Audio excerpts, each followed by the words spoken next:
What's going on, everybody? Welcome back to the channel. We are like 1 month, I think, exactly away from the NFL draft, and there's still so many prospects that I want to watch, that we want to talk about. But last week, Nick and I went over our top 5 quarterbacks, rambled about those guys for well over an hour. That was a fun episode, so go back and check that if you haven't already seen it.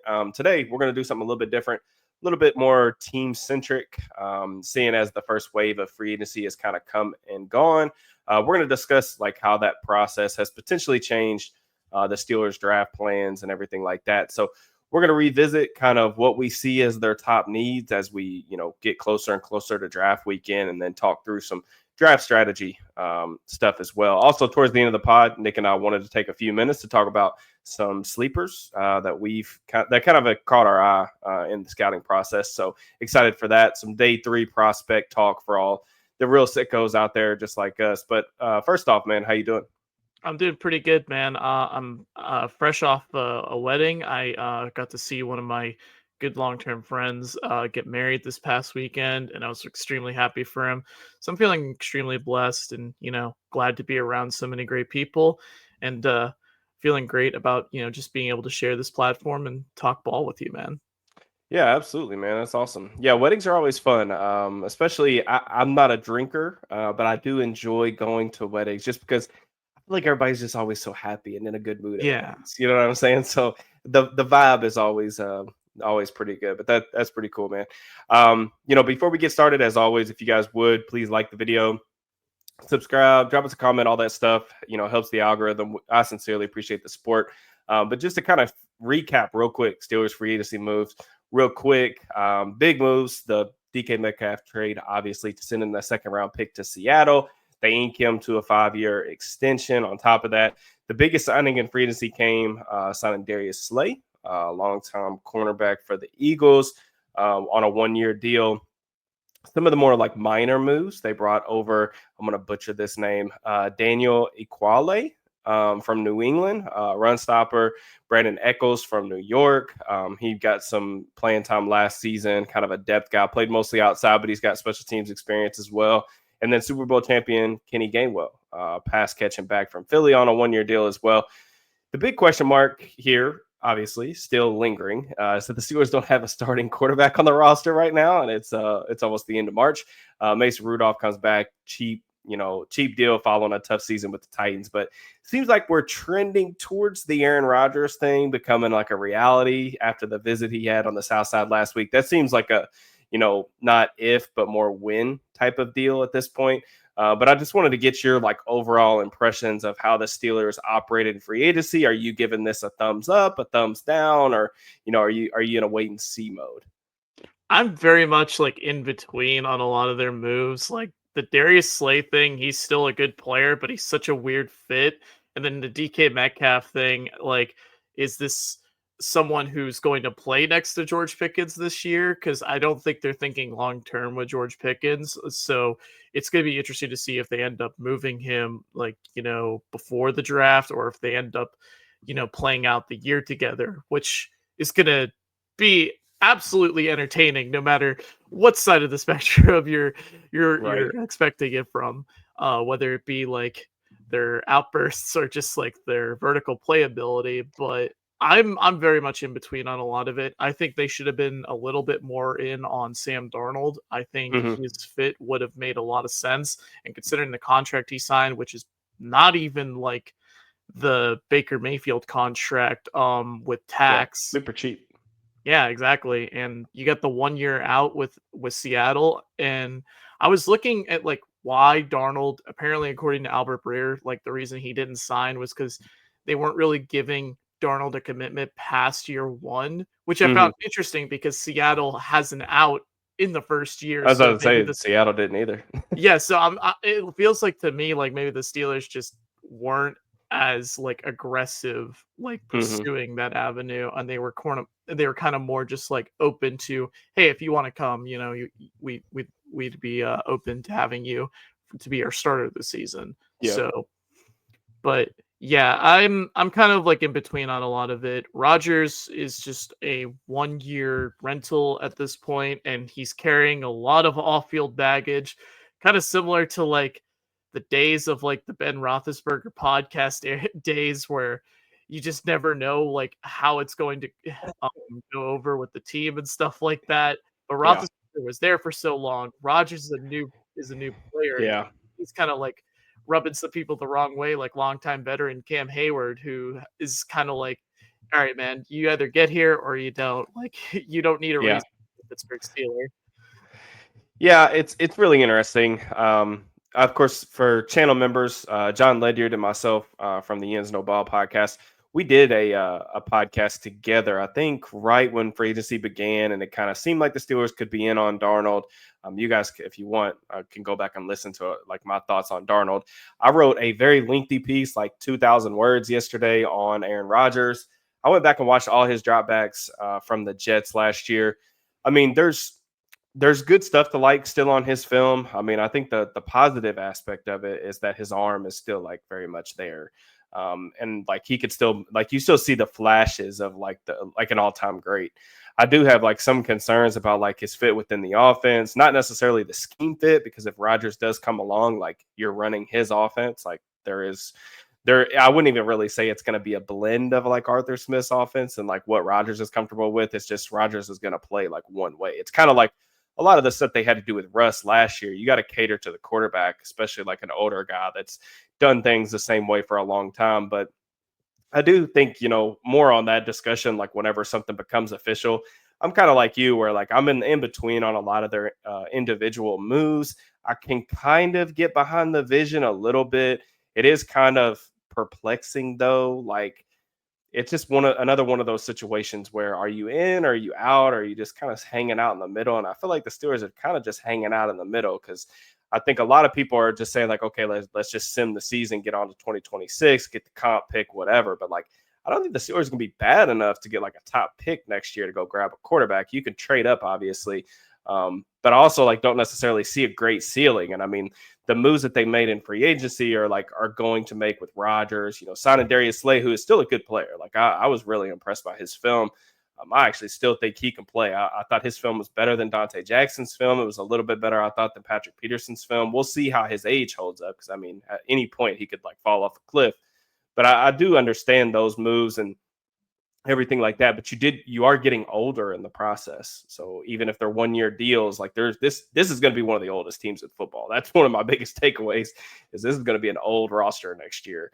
And there is some volatility that comes with that. The thing with DK, and I've talked a lot about DK on this channel, but it's a significant amount of capital to give up for somebody who's never really been like a tier 1, tier 2 type of receiver. He's more so been like a baseline, like wide receiver 1, high end wide receiver 2, however you want to like categorize. The DK is probably like a top 15, top 20-ish guy more than he is like close to that like tier 2 category. But clearly they think like there's some more to unlock there. I think he was misused last year in Seattle. I think he's a good player, even if you obviously had to pay a tax to go get him. What I wanted to kind of like start with for you is like, what would we did the show like early in the podcast where we kind of ranked their like top 5 needs. Have their needs changed in your opinion, like heading into the draft? Do you have like maybe a quick 1, 2, 3 of like where you still think they need to attack? I don't necessarily have a quick 1, 2, 3, but like in terms of like where they feel like they're going to attack, it feels like it's going to be like running back, quarterback, and interior defensive line. And it feels like corner has kind of gone a little bit more towards the day 3 side with the addition of Darius Slay. We still think there needs to be an addition, to slot cornerback to add some competition there for sure. But wide receiver's the weird one, because it really just depends on all of what you're hearing about George Pickens, because there's so many conflicting reports. Like Nick Farabaugh over at Steelers, he's at the no, sorry, he's at Penn Live. Penn Live Yep. now. Yes, my bad. And he was kind of reporting that like they had a good exit meeting with him, with Amar Khan, and that they're not looking to trade him. And then Jerry Dulac's like, oh, he'd be shocked if Pickens was on the roster this year. So you're hearing all those like conflicting reports about him, Sure. and like how the fit would go with DK Metcalf. But if they were to stick together, and then you got Calvin Austin, obviously you have the capital sunken into Roman Wilson at that point. I think wide receiver goes down the totem pole quite a bit in terms of the rank of needs, because you have two guys who can stretch the field vertically, who fit really well with what, the quarterbacks want to do in that offense. So I definitely think there is a lot more talent to work with. But in terms of like a long-term vision, there's a lot of muddiness about the future of George Pickens. So I could definitely see them sinking like a day 3 pick into a guy like a Torrey Horton with a similar skill set, but not Mm-hmm. quite to the level of prospect this George Pickens.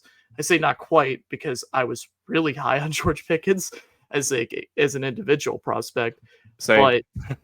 but yes, it has been recounted quite a bit about our affinity for his talent at the time. For But sure. we look at like wide receiver, it could be more of like a long-term plan to go for like 2026 and look at those types of, that type of draft class.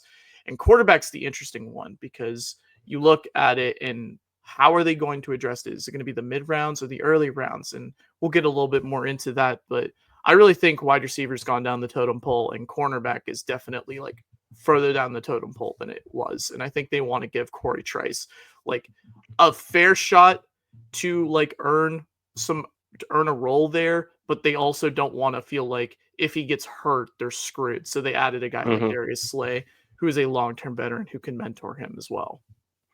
Yeah, I like the veteran thing. Does make sense. Just adding another veteran presence like to the back end. Slay is a really interesting player too, because like he comes into the league and he's this press man guy who's following receivers into the slot. Like he's matched up, shadowed guys throughout his career. Like there's a lot of pedigree there, a lot of accomplishments. He's been a winner on some really great defenses. So I mean, there's a lot that those guys are going to be able to learn from him. And then as his career has gone along, like he's transitioned into a more of like a zone cornerback or like off man corner. Extremely good in his back pedal. Like there's a lot of stuff to like that he can bring to the table, even as like a short-term option. I am kind of with you where like when I originally did like my top 5 rankings for the Steelers heading into the offseason, I had corner and slot corner kind of bucketed in that top 5. And I do feel like there's a part of me that thinks that that's not going to be a priority for them in the draft. And maybe it was never going to be like that anyway, because you bring Slay in. I think he's definitely going to be the starter opposite Joey Porter Jr. Kind of bring Corey Trice along. Maybe he, gets some work in like sub packages coming in to do some different things. And then there's some insurance there too. Like Slay's older, like you got to have some insurance. But then my big question is like what they're going to do at slot corner, just because like Brandon Echols, he's only played like 150 snaps in the slot throughout his career. He's been mostly a special teams player anyway. Got some playing time last year with the Jets. They were so banged up in the secondary. But a good special teamer, like probably somebody you would categorize more as like a CB4 type on the outside. I went back and watched the Bills game from 2 years ago when he played a lot. Like I think it was his most snaps he played in the slot. I thought he actually like really struggled inside, looked more natural to me on the outside, but he is like a smaller dude. I could see them like giving him some runway to kind of compete with a guy like Beanie Bishop. But it kind of goes back to like, what do they actually think about Beanie Bishop? Like you and I had conversations like off air last year. The second that Cam Sutton stepped on the field in that Washington game, it was extremely evident that like he just could not run anymore. Like he was never super athletic when he came into the league, and then he got on the field, and you're like, "Oh no, this is really bad." Even though he didn't get torched in coverage, the film was terrible. And then they ended up playing him for the rest of the season. So I'm kind of like confused. Like, is Bishop? Like, how do they view him within the organization? And then that's just the slot corner position has just been one that they've repeatedly put off and have not shown a ton of level of like priority over the past several years, and it's come back to bite them at various points. But I'm kind of with you in terms of like their top needs. Interior defensive line is another one that I think is like definitely near the top, because regardless of what happens at the quarterback position, and we can kind of talk through some of those things, the interior defensive line spot, they still need a starter. I've been pretty harsh, I feel like maybe harsher than most, about Larry Ogunjobi's play over the past couple of years, but he was still like eating up snaps, and he wasn't like a complete negative. He wasn't very productive, but he was a complete negative. They've got a lot of guys on the roster. They brought back Loudermilk. They brought in Equale. Still got Montravius Adams. Those guys are more like 5th or 6th pieces. You know what I'm saying? Those are depth rotational pieces, and probably not all of those guys are going to make the roster. You still need a starter. And I guess my question to you is like, I think we both are in agreement that finding another defensive lineman is probably their top priority heading into the draft, and I don't blame them. But is it for you? Is it interior defensive line or bust in the first round? And if so, like, which direction do you see them going? Is it going to be a nose tackle? Is it going to be a defensive end, or what would be your preference? So preference at 21, I'd rather it be more of like an interior defensive lineman, like a defensive end, like in the Cameron Hayward mold, the Keanu Benton mold, as opposed to a nose tackle. Yeah. I think the nose tackle, there's just a lot more depth in this class, like with guys like CJ West, who are kind of like a little bit more down into the day two side that interest me more than like, some of the risky guys like Kenneth Grant at Yep. that spot. So in terms of how value lines up, I think 21 is like perfect for defensive line, but there's a lot of depth in this class that's really gone under the radar. And I'm going to talk about one guy in particular later on, but I don't think they should feel pigeonholed into making that pick at 21. And I definitely don't want them to like lock themselves into that. But I definitely believe that if they were to trade down, they still could get an option. That's why, like, the pick 21, it's very complicated in terms of if they stay there, they're going to put themselves in a scenario where they just don't have a ton of capital. And we'll get into that more and more. But you put your eggs into one basket, and like, let's say like the Steelers are thinking quarterback at that spot, it becomes a lot more risky to take like a position like that at 21 as opposed to Hmm. defensive line. And the same goes with like running back, because running back has a lot of depth as well. Defensive line, the value lines up a lot more at like that pick specifically in terms of guys like Derek Harmon, maybe like a Darius Alexander later on in a trade down. I just don't think there's going to be like a significant value at another position at 21 that'll make them go off of it. Now there is one position, but I'll get into that a little bit later. Yeah, I think it's going to be interesting to see which direction they go. I do think that they'll probably consider a guy like Grant if he's there. There's been some smoke there. I feel like, but there's also like plenty of interior defensive linemen. Other than that, that I think is going to be interesting to see. Walter Nolan, like he's a really fascinating kind of Yeah. evaluation.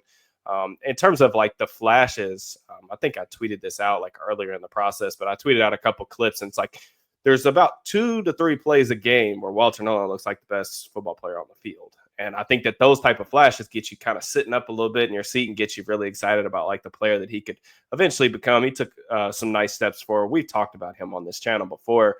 Derek Harmon, I feel like he's a guy who I feel like is kind of a ready-made run defender. Like he's someone that could step into that Larry Ogunjobi role and like play significant snaps from day one. And like that is one of the things that I'm kind of trying to like factor into this a little bit, because whoever they do draft is going to need to come in and play right away. Like even if you're saying that they're not going to be like listed on the week 1 opening day depth chart as a starter, Equale is 31 years old. He got some playing time last year in New England due to some injuries. Like we know what guys like Loudermilk are. We know who Martravius Adams is.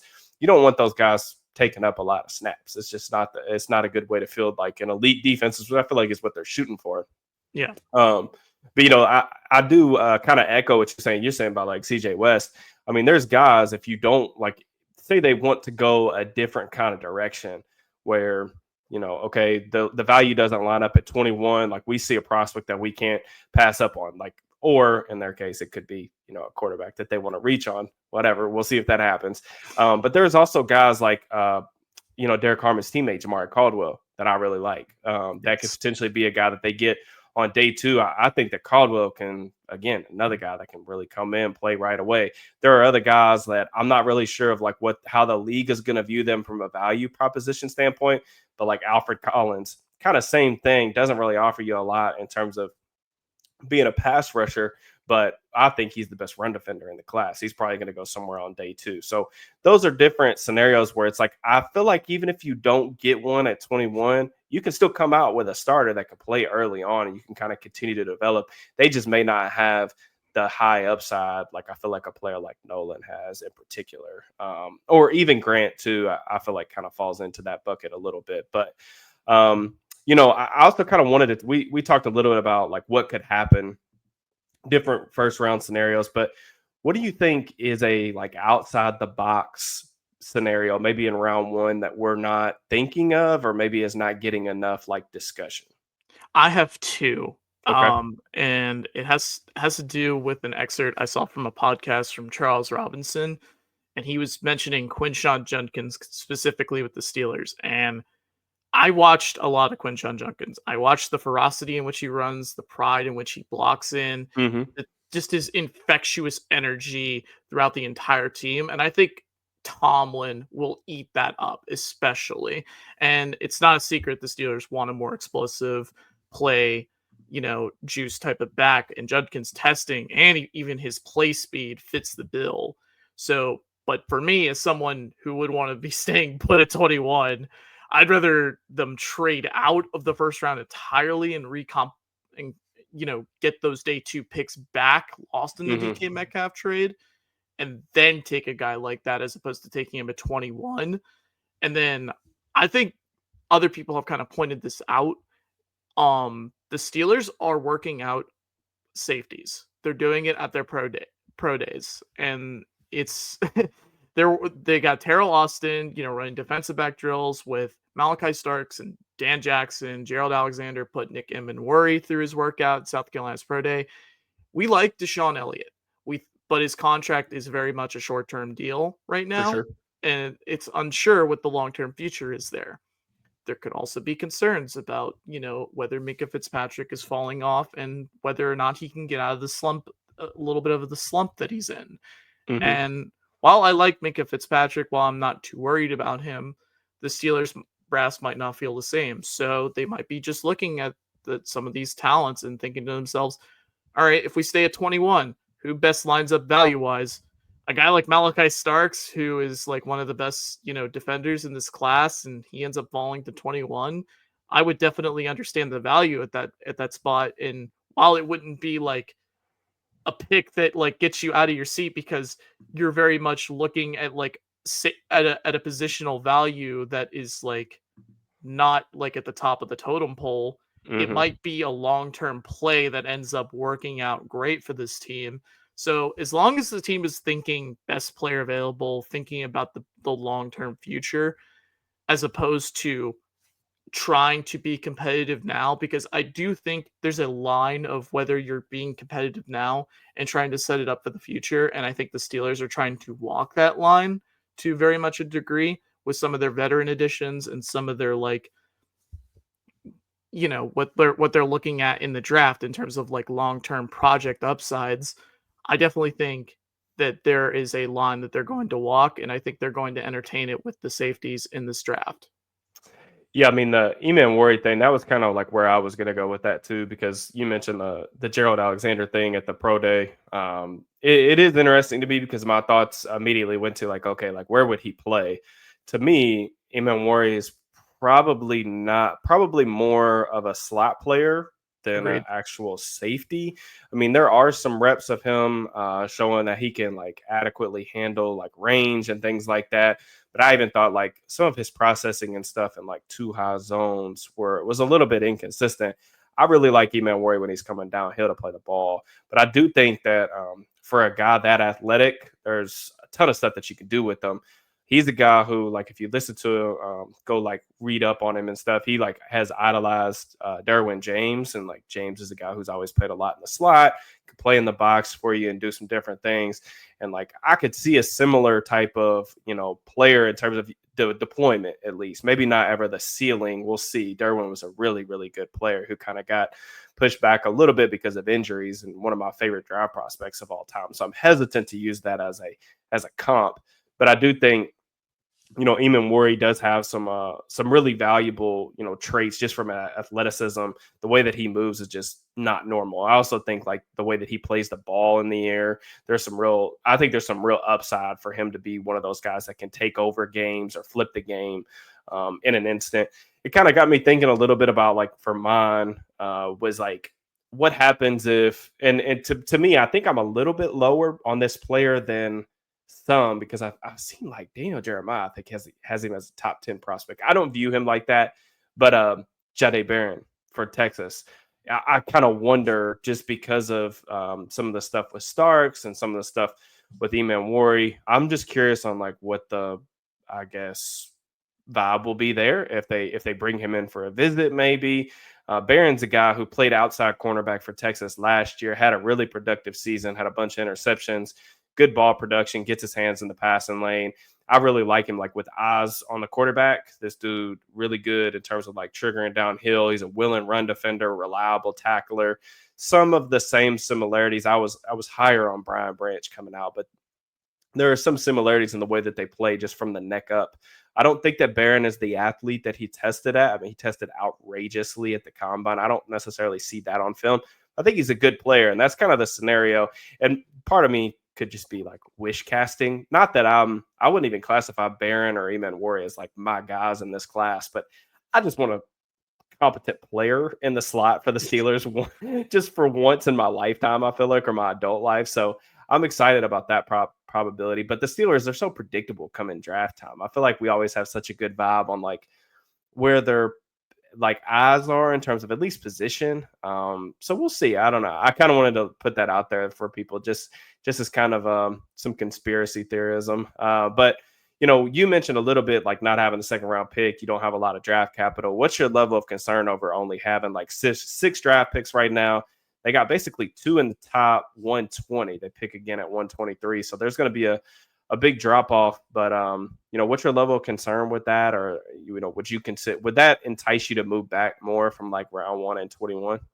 I think based on just the how this draft is structured in terms of like the talent you get at 21 is probably going to be very comparable to what you would get in like the late 30s, for instance. Yep. So if they wanted to move back into the second round, that would be way more preferable, because you Yep. look at this draft, you try to map it out, especially you go through the mock draft simulators. Now, accuracy can vary on a lot of these, but you know, you have to kind of try and experiment, you know, think about like where guys are going to go. And with the picks they have, the value just doesn't really end up aligning for a lot of these, for a lot of it, Mm-hmm. especially if they're trying to get defensive line, quarterback, and running back all in the same swoop. I just don't think they're going to be able to pull all of that off with the picks that they have right now. I think they need to recoup another day 2 pick in order to like feel really comfortable about like the outcome that they're going to get.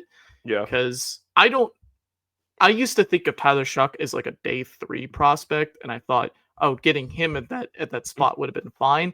And now it's looking more like he might go like in the day 2 area. And sometimes we see quarterbacks get fake hype and then they end up going exactly Sure. where we end up thinking they go.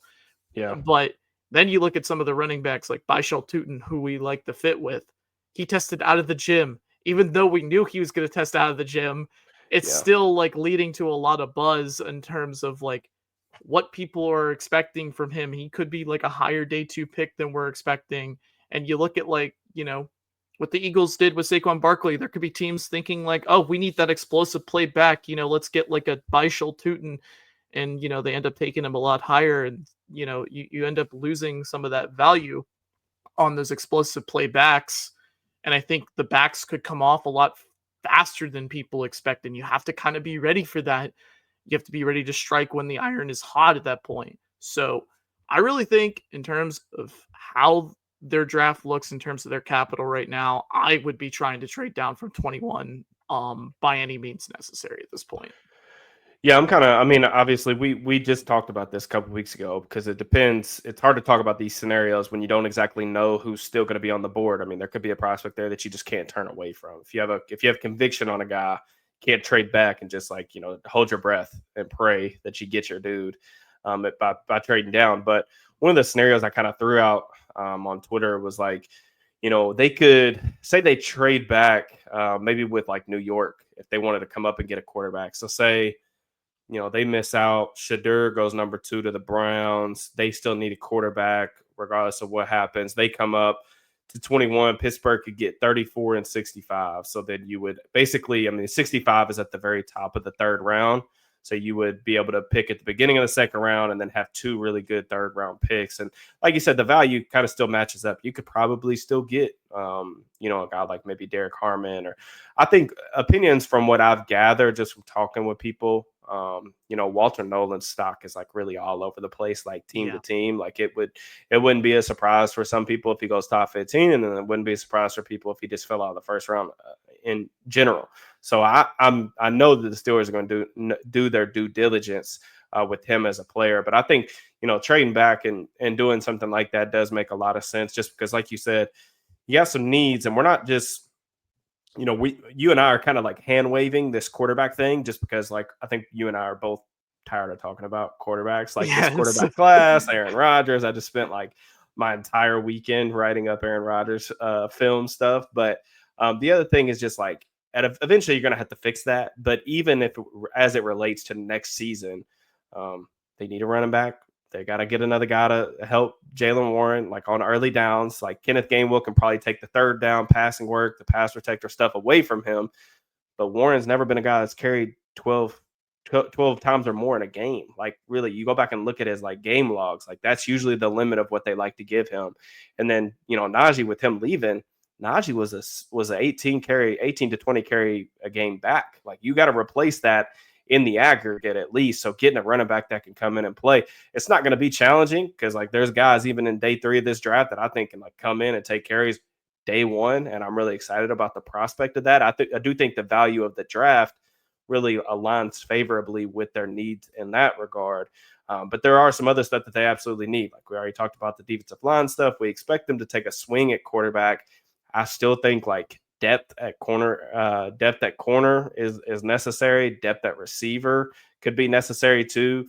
You talked about the overlapping skill sets of DK Metcalf and George Pickens, also something that I've talked a lot about. But I think there's a lot of overlap in like Calvin Austin and Roman Wilson. Just like the things that Calvin was doing last year are a lot of the things that I kind of envision them trying to do with Roman Wilson. So it is very interesting, especially if you get a guy like Rodgers. He's going to want somebody to come in like as a route runner in the slot. And I think that's going to be interesting to see, like if they think that guy's on the roster, if they think they've got to take a swing on a guy maybe on day 3. But kind of last thing, just to kind of tie a bow on this like draft need conversation. I think we both probably agree that the chances of them taking a quarterback in this class have increased, just because they weren't able to get the Justin Fields thing done. Didn't really show much interest in Sam Darnold, Geno Smith. I wouldn't even really say they're showing a ton of interest in Rodgers.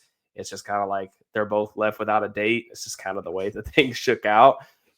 So we think that there's probably a better chance that they take one. My question for you, and this has been heavily discussed on Twitter, do you think if they took a quarterback in, like, let's say like round 3 or round 4 with one of those selections, do you think it will prevent them from taking a quarterback in round 1 next season? I don't think it should. And I think chances were already really high when they didn't get Fields or Darnold. But the fact they're kind of like looking to secure a guy who's pondering retirement in the twilight of his career, they'd be foolish not to, entertain a mid-round quarterback. But you look, this is where this gets scary, because you go from mid-round quarterback to potentially early round quarterback. And depending on how you define an early round quarterback, you might be thinking either the 21st pick, or you might be thinking like in a trade down in the second round. For me, how I kind of view a mid-round quarterback is like anything after the first round, because a lot of your commitment to them is a lot shorter. The leash is shorter in terms of how you feel about them. When you take a guy in the first round, you're feeling committed to them as a long-term future prospect. If they were to take like Jackson Dart at 21, first off, Godspeed to me having to write about that. T's and P's, thoughts and prayers. Yeah, exactly. But the value just wouldn't align at that point, and not just that, they would feel like tied in. They'd feel like they put their eggs into that basket at that point. They wouldn't feel like they have to draft a guy in 2026 because they already took a guy that high. And if they take a mid-round guy, like let's say like Rodgers ends up retiring, and let's say they go with like a Tyler Shuck, because Shuck makes a lot of sense as a guy that you'd want to let's say like compete for a starting job in the sense if Hmm. Rodgers doesn't end up showing up as the guy that they want as, the veteran, you know, then they would feel like, okay, 2026, we're going hard at quarterback. And you look at a lot of what Khan has been doing in free agency this year. There's been a lot of like, I would say like maybe coincidence, maybe not so much a coincidence in terms of like there's a lot of players that have been let go and a lot of like the guys they brought in have either been like trades or guys who are going to be cut Yep. and not necessarily like guys who were free agents counting against the compensatory, slots. So I think he's trying to build compensatory picks for that draft to kind of use as ammo to potentially trade up into the 2026 draft for a guy they want. Because I think they look at some of the talent that could be there, whether it be like a Drew Aller, a Nico Lamiava, or I don't even know if I pronounced that right. Um, You or might have like got it. You did a better job than I would have. So or like a Cade Klubnik in that sense. But obviously, there's no guarantee of those guys developing. But they definitely want to mhm. keep those options open. And I think Khan wanted to prepare for that contingency with the thought of being able to have those compensatory picks. So I really think it's going to be mid-round quarterback. They don't want to Mhm. tie themselves down to a first round contract, the fifth year option. I don't think they're trying to put themselves in that situation. If they're going to take a guy, I think they either want a developmental guy to put behind Rodgers, like a Jalen Milrow, who has the upside, to be that guy, or they Mhm. want like an experienced guy who has familiarity with like an under center vertical shot system, like a Tyler Shuck that would fit really well with Arthur Smith, to potentially compete with Mason Rudolph for the starting job. But obviously, they wouldn't be thinking like long term that that's going to be the play. Like they would keep their eyes open, to that 2026 draft. So I really think mid round quarterback, anywhere from second to fourth round, does not take them out of the running in 2026. Yeah, I mean, I agree. I think there's, some of it I think is just people getting confused about like the way that the NFL works now. I mean, we see first round quarterbacks like we talk about this like it's a significant investment because it is, and like you got to have conviction on your guys and everything like that. But dude, like teams are moving off these first round quarterbacks in like 2 years now. So I mean, they're not as long term marriages as they used to be. Used to like other than Daniel Jones. Daniel Jones got like practically a lifetime contract with the Giants. I felt like, but I mean, like it used to be like, hey, we got to give this guy 4 years, and right or wrong, that's just not how it goes anymore. Like I was even like looking back, I'm like, what are recent examples of like this happening? A couple things kind of distort this kind of viewpoint a little bit. Is like we don't see like round two quarterbacks anymore. Like if you're a round two quarterback, you go in first round. Like even if you're like a early third round quarterback, most of the time you go in the first round. Like Yeah. that's just how it is. There just haven't been like very many like round two guys taken in past several years. But you can look at like some other like kind of what I would call as like dart throw type quarterbacks. You look at Malik Willis, he was taken 86th overall. That one's a tough one because the organization wasn't completely aligned. GM, head coach, some people in the building wanted him, some people didn't. But the very next year, they go up and they take Will Levis at the top of the second round. So it's like that didn't prevent the thing with Willis didn't prevent them from doing that. Um, and Exactly. then and then there was some other examples too of ones that I saw. I'm trying to think of which one it was, but there was other examples too of like you taking that type of swing and then it just not working out, and that's okay. I think when it comes to you know when it comes to like the Steelers specifically, like if they were to take, I'm not like super high on Will Howard to the point where I would like to take him in the third round.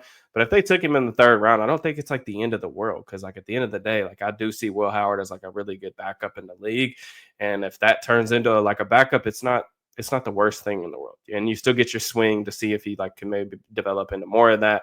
I think it does kind of depend on the player because like a guy like Jalen Milrow, a lot of these guys don't really need to play year one, so I understand that kind of complicates things. But even if a guy like Rodgers comes in, there's no guarantee that he's going to make it through the season. Like Yeah. that's another thing that I think is like kind of getting undersold right now with that whole thing is that you can look at Rodgers at his best and like still see that like he's one of the 32 best quarterbacks in the league for sure. It's just a matter of like He's 2 years removed from an Achilles. He's going on. He's going to be 42 years old. Like, we just haven't seen guys really play like this. And he was even banged up a little bit last year. So, like, is he going to be able to make it through another 17-game season? Not That's just kind of that, TBD. people kind of forget his career was looking like it was like reaching the end before Matt LaFleur showed Yeah. up. Like it was like a lot of people forget that like his career was kind of like a little bit on the downtrend. People were kind of worried that, like everything with Mike McCarthy and that LaFleur wasn't going to be able to, get him back on the MVP track. And we kind of saw a little bit of that same Rodgers Mm-hmm. outside, with the Jets this year. Yeah, for sure. Yeah, LaFleur, heck of a coach. Yeah, it was pretty good run those things had together. Those guys had together. I mean, I even think it's funny. I think the Breer column that you were mentioning earlier had said something about like Rodgers has gained a new appreciation for like his situation in Green Bay, and I just thought that was so funny. I was like, yeah, man, grass ain't always greener. LaFleur, he's pretty good at his job. So yeah, I mean, I agree with you though. I don't think it like takes you out of drafting a quarterback the very next round. I just think that that's kind of an overstated opinion.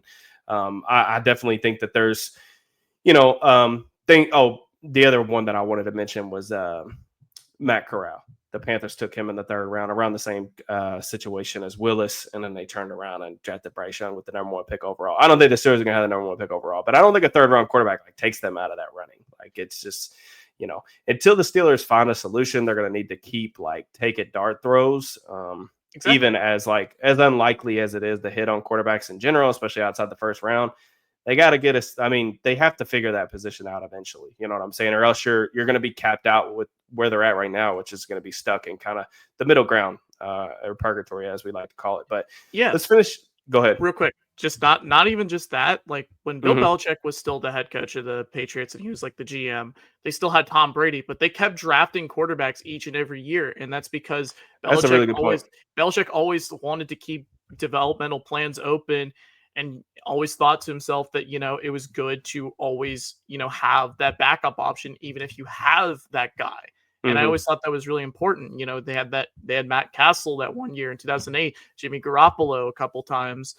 I mean, you look at their developmental plans and how that worked out. Like, I mean, they at least had a plan and they got draft capital out of some of those guys. The In the end. draft capital is a good point. I mean, they got a second round pick out of. I know they got a second round pick out of Jimmy G, right? I want to say, don't quote me, but I want to say that they got a second round pick out of Castle too.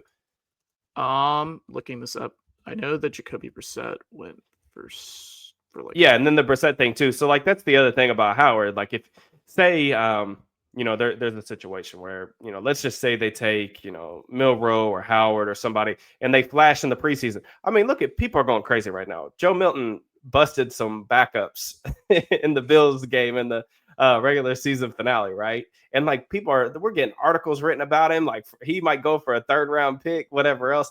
It doesn't bazooka take arm, much. man. Yeah, I mean, like it doesn't take much to the NFL is so needy for quarterbacks. Like if the guy that you pick, if you're not happy and like you don't want to hold on to him as a backup, if he shows any amount of promise, there will be a market for him. I mean, the Steelers traded Kenny Pickett. Like they got somebody to take him. So and then Tanner McKee kicks him out, and that was the guy I was looking at as a trade target. Yeah, so I mean, like there's going to be a market for the guy if you do choose to move on, and if it goes like how we hope it goes next year in college football, and we see all these guys take significant steps forward, that's a great thing. Everybody wins in that scenario. Yeah, but let's finish this thing out. Let's talk about some sleepers, man. Who you got? I got my first one. I'm gonna go Ja'Cory Krosky-Merritt out of Arizona, formerly New Mexico. He has had quite the journey going from like I believe it was Alabama State to New Mexico and ending up at Arizona. There was a lot of weird things with his eligibility. I actually found something on a message board where an Arizona State fan was kind of going through games and he realized they weren't being truthful about how many like snaps how many games that Merritt had ended up playing in. So the eligibility, it ends up not being, what it was thought. So he ends up running out of eligibility, and that's why he only played one game with Arizona. But that one game, he left a lasting impression against his old team. showing his ability in terms of explosive play, in terms of explosive plays, turning off those big runs, his lateral cutting. I know his 3-cone and his shuttle weren't exactly great. A lot of that is Hmm. because he's a bit higher cut of a back for a guy Runs being like really only. tall. Yes, he does run tall, and it's actually interesting because he is high cut for a guy who's only 5'11", so he's got longer legs, but he still has that ability to stop, start, make guys miss. But you'll also see him run through contact consistently. I don't think he's necessarily a hidden name by any means. I just think there's a lot of people who want this guy to fall into their laps. I think there's a lot of teams that want it to happen because we Hmm. saw that he didn't even get invited to the combine despite being the MVP of the Shrine Game.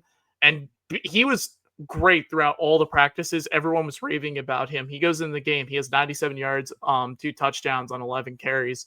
And like just being able to do that in the Shrine Game against competition when you haven't been able to play since the first week of the college football season. I mean, you're rusty. You're getting your legs back under you. He's one of the older players in this class. He's gonna be. I think he's 24 right now.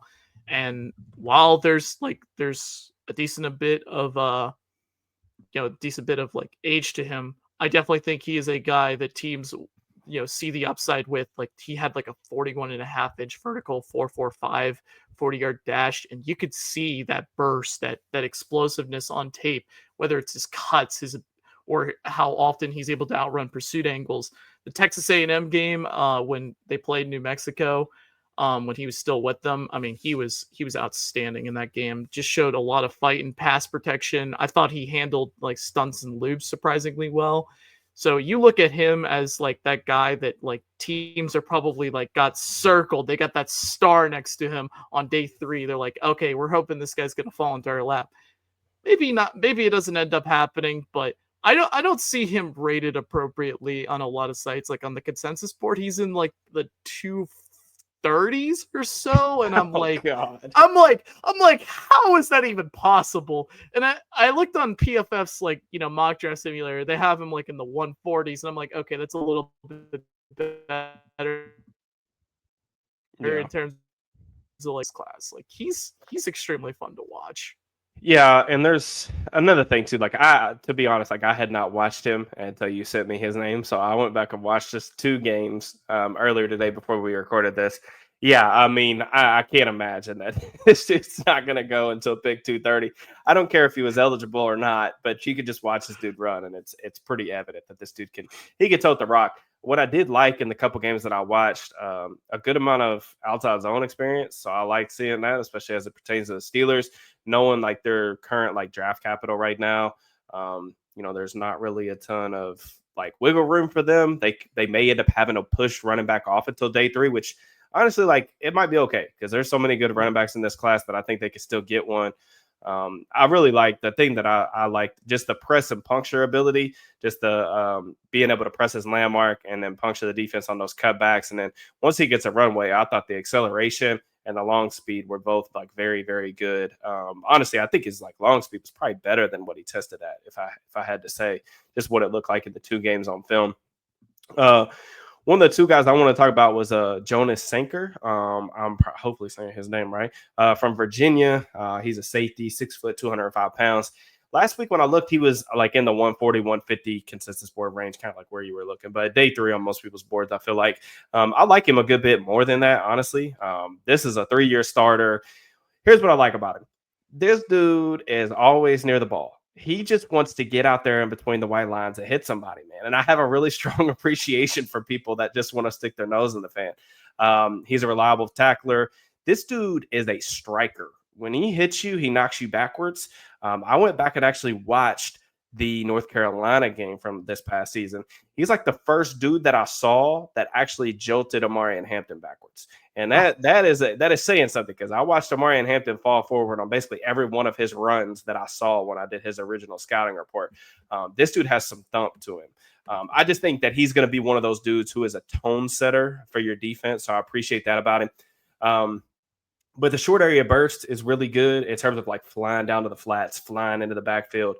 He had a 1.51 10-yard split at the combine. That is exceptional for the position. That's exactly like what you see on film too. Over 32-inch arms, lots of production in terms of getting his hands in the passing lanes without committing penalties. Those were good things, I thought. He has enough speed to carry vertical threats. There's another things like carrying slot fades and things like that. Some of the negatives with this film, I thought his eyes were a little bit inconsistent when he was at the third level. He bit on some double moves, and I think that, you know, if you do ask him to come down and like man guys up, I think he can do it on a vertical plane. I think some of the shiftier route runners could give him a little bit of trouble. But this is a box safety that I think could play like tomorrow. Like you could put pads on him and like throw him into any defense, and he can come down and defend the run, and he's going to be around the ball all the time. So he's got some special teams experience too. I know like box safety is like probably the antithesis of the positional value, argument that a lot of people would make. But you watch this dude play, you will instantly think that like, I got to have this dude on my team. And that's kind of like how I came away from his evaluation. This safety class in general, which I'm trying to write about here in the next week or two. Good. It is really, really fun, man. And he's like one of those names I feel like deserves to be kind of hearing his name called on day 2 of the draft. Yeah, you mentioned Sanker. I have not gotten to his tape yet, but I've gone through the safety class, and there's a ton of names that you will just get to that you're just like, wow, the safety group, like this is one that you want to see really them kind of like attack maybe a little bit later in the draft just because of some of the names you'll end up finding. But in terms of like one of the deeper positions in this class, I have talked about this guy on Twitter a couple times, and I really just don't see enough buzz about him. I even looked on consensus boards. Riley Mills out of Notre Dame is just not getting the level. I really think he ended up getting injured against Indiana, and he ends up not being able to play against Georgia and the other games in the college football playoff, which I think significantly hindered some of his buzz, because I think you watch this guy's tape. This is a fluid, flexy, pliable athlete that can really bend the arc, like through guards. Like I see him consistently beat guys, across their face with a club swim move, but he has one of the weirdest builds. I don't typically like, these types of players who are taller than they are long, where they're in the sense where they don't have like the arm length that I'm looking for, despite, having that taller leverage. Like, because typically you struggle with pad level in a lot of situations like that. And you see it with guys like Brian Brzee a little bit in the NFL who've had their moments. But, on the better side of things, you get like guys like Braden Fiske last year who looked really good for the Rams. I think Mills is a guy that's just kind of flying under the radar, despite the fact he has good tape in that regard. And I like seeing him play against zone runs. Like I was watching Texas A&M and Georgia Tech, and I'm seeing him, playing in a 4-eye position and just being able to create havoc as a backside defender on outside zone, just being able to flow down the line of scrimmage. I see that with Mills. I see him use his length better than you'd expect a guy like who's only got like 32-inch arms. Like I see him long arm guys and convert that speed into power like surprisingly well. And I see this guy. This is what really got me on him with the Steelers radar, because Steelers love guys who hustle down the field. They love guys who get in on the screen game. I see him consistently getting in on the screen game. Like there's a play against Georgia Tech, receivers going down the field, and he's chasing him down. He still gets him down. I just love seeing guys who can do that, and I know the Steelers do too. And the fact that Mills is, again, he's rated in the 240s on the consensus board. He's rated behind his teammate, Howard Cross, on the consensus board. Fix that. There's no way that should be happening.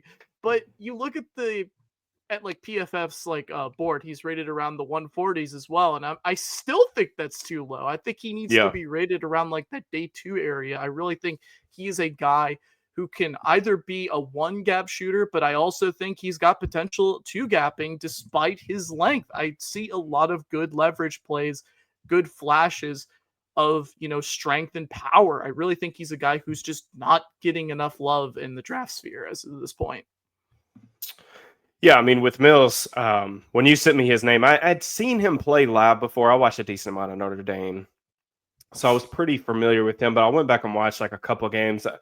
Probably not as much as I need to give like a really clean evaluation. I see like the one thing that kind of stuck out to me. I see a good like team construct defender. Yeah. I see a guy who will help you in a lot of different ways, but maybe doesn't have like an overwhelming skill set in one way or another to be like a true difference maker. But I do see him like as like a potential rotational piece. A couple things I noted. You mentioned the link thing. I think he does use the link well, but he is strong in his upper body. He can stack and shed. He can peek into multiple gaps, make plays in the run game. I mentioned like the team construct stuff, like picks, stunts, loopers. Like he's one of those guys who likes to like go in there with maximum effort, try to free his teammates up on loops around the edge.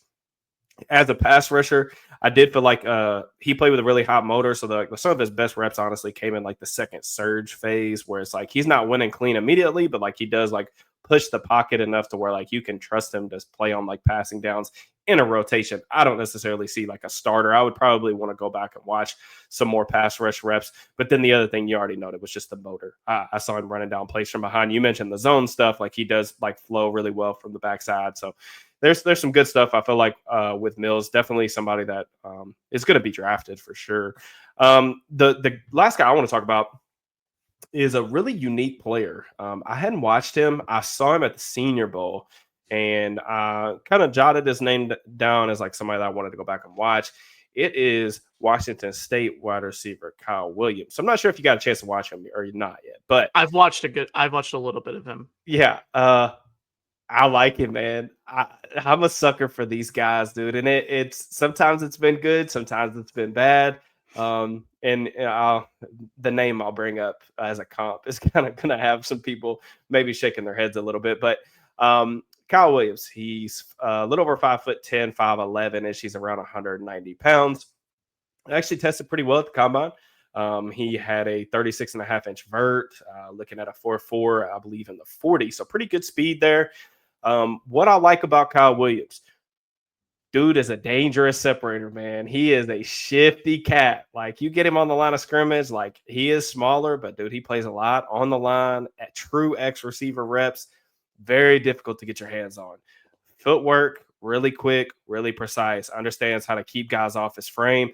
He's a dude that's like really difficult to grab. Like even when these like longer press corners would get up there and like kind of crowd his space, they couldn't touch him. Like it's just like he had a really good release package in terms of like understanding when to go slow, when to go fast, when to use a speed release. He would mix things up. There were several reps where like he would be like running slants. He would take an outside release, get a defender completely turned around.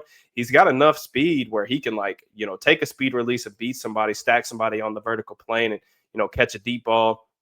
I actually thought he was pretty reliable at the catch point too, like on those deep balls, even though he doesn't have like the size that like your typical boundary guys do.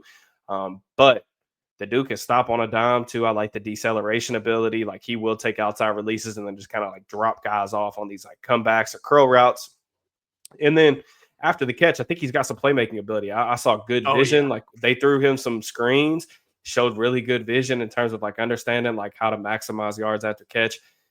I like this dude, man, and I couldn't help but like some of the routes that I was seeing. I don't think it's quite as sudden, but I do see like a little bit of Deontay Johnson there, and I'm kind of wondering if like maybe that's me wanting to find that player, or if I actually think that. But like, dude, just Deontay was kind of the same way, where it's like tons of true outside reps. Deontay didn't test very well coming out, but I always thought that he played faster than what he tested at in terms of like being able to stretch the field vertically. I see Williams is maybe a little bit more long speed. Deontay's probably like a little bit more sudden in terms of like getting out of breaks with a little more explosiveness. But I actually think that like Williams like can get there. Some of that stuff is just some technique stuff that I would kind of note or work on. But yeah, as a route runner, like if you're looking for a dude who's going to separate for you on the outside, like he's played a little bit in the slot, you can move around the formation. I like this player, man. I like him a lot. It's bizarre to me. Like I'm seeing him in like the consensus boards, like in the 130, somewhere around like the 140, 150 range. And I think this receiver class is honestly like, I've been saying that I'm not like a huge fan of it. I actually like the more that I watch and deeper I get into these day three guys, the less impressed I am, to be honest. It's like I go watch a day three running back and I'm like, oh God, I could put this dude in this offense and he could run for 1,000 yards. I go watch some of these day 3 wide receivers. It's like, dude, I'll cut this dude by camp. Like he's not going to make it. He's not going to make it to final cuts. So it's like, it's been really tough for me, but I was really, Kyle Williams has been one of my favorite players that I've watched recently. I think he's Nick Farabaw's favorite player because he's texted me about him constantly, and I'm trying to get to so many guys in this class, and I'm like, I'm like, I can't say anything about him. I haven't watched enough of him. I've only watched like a couple of games of him, but you mentioned like the way he varies his tempo. He's great at mixing up his footwork. His quarterback is kind of a train wreck mechanically. I see him win on a vertical plane, and I see this dude throwing off his back foot, and the ball's like right behind him, and I'm just like, dude, come on, man. He's like wide open on this fade route in the end zone. But yeah, you mentioned what you said about Kyle Williams.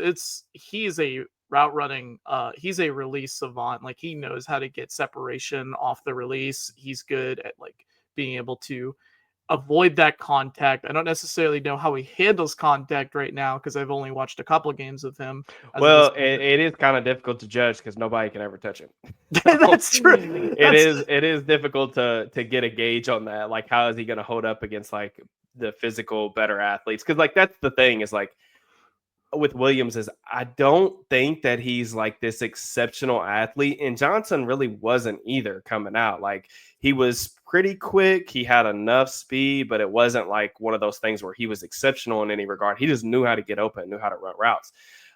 You mentioned like the toggling of the speeds. Like that's another thing with him is like he can go slow to fast, he can go fast to slow, and it just gets people like really off balance. He beat Travis Hunter on a go ball. I want to say 2 years ago. I've seen the clip 500 times on my timeline. That was one of the reasons I went back and watched a couple of games.